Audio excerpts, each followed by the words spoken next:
ada 7 bagian dari fatwa ini yang merupakan panduan praktis. Hadirin shaimin shaimat, pemirsa dan juga netizen yang berbahagia. Bagian yang pertama menegaskan soal hukum bahwa sholat Idul Fitri hukumnya sunnah muakkadah, sunnah yang sangat dianjurkan karena ini bagian dari syiar keagamaan. Disunnahkan bagi setiap muslim yang laki-laki, perempuan yang sedang berada di perjalanan, di rumah, yang sedang di rumah sakit, diberikan kesunahan itu. Salat Idul Fitri bisa dilaksanakan di tanah lapang, di masjid, di musala, dan juga di rumah. Ini hukum asal, ini bukan dispensasi. Bisa dilaksanakan di luar, bisa dilaksanakan di dalam. Tetapi kalau ada kebutuhan untuk kepentingan keselamatan jiwa, nanti ada ketentuan-ketentuan yang diatur berikutnya. Pada malam Idul Fitri diharapkan kita menghidupkan malam Idul Fitri dengan takbir, tahmid, dan juga tasbih sebagai simbol kesyukuran kita kepada Allah Subhanahu wa taala sekaligus doa kepada Allah Subhanahu wa taala agar Covid-19 bisa diangkat oleh Allah. Hadirin shaimin shaimat. Kemudian bagaimana pelaksanaan Idul Fitri di kawasan Covid? Salat Idul Fitri sebagaimana tadi ditegaskan bahwa boleh dilaksanakan dengan cara berjamaah di tanah lapang, masjid, musala. Kalau kita memilih tempat di luar rumah, maka harus ada kondisi salah satu di antara dua ini. Yang pertama, kawasan sudah terkendali pada saat 1 Syawal nanti. Apa indikatornya? Salah satu indikasinya ditandai angka penularan sudah menunjukkan kecenderungan menurun. Dan ada public policy terkait dengan pelonggaran aktivitas sosial yang memungkinkan terjadinya kerumunan.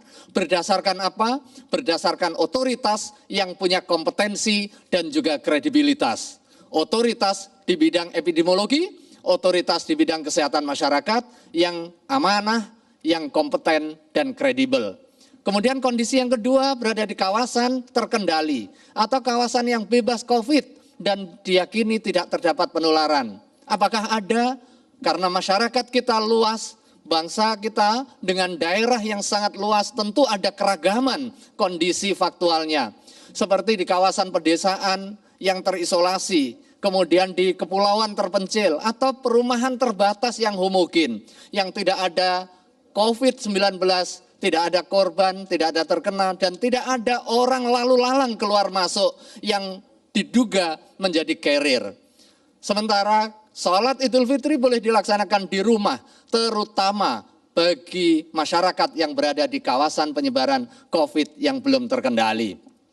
Tetapi baik dilaksanakan di luar maupun di dalam rumah, sholat Idul Fitri harus melaksanakan protokol kesehatan untuk mencegah terjadinya potensi penularan. Antara lain dengan memperpendek bacaan sholat dan juga pelaksanaan khutbah. Hadirin shaimin shaimat, pemirsa dan netizen yang berbahagia. Kemudian bagaimana panduan sholat Idul Fitri berjamaah? Secara umum ini sama dengan aktivitas biasa. Cuma bisa kita perpendek, kita percepat seiring dengan keamanan dan juga kenyamanan kita. Sebelum sholat disunahkan untuk memperbanyak takbir, tahmid, dan tasbih. Kemudian menyeru as-salah jami'ah dan aktivitas sholat sebagaimana biasa. Yang berikutnya,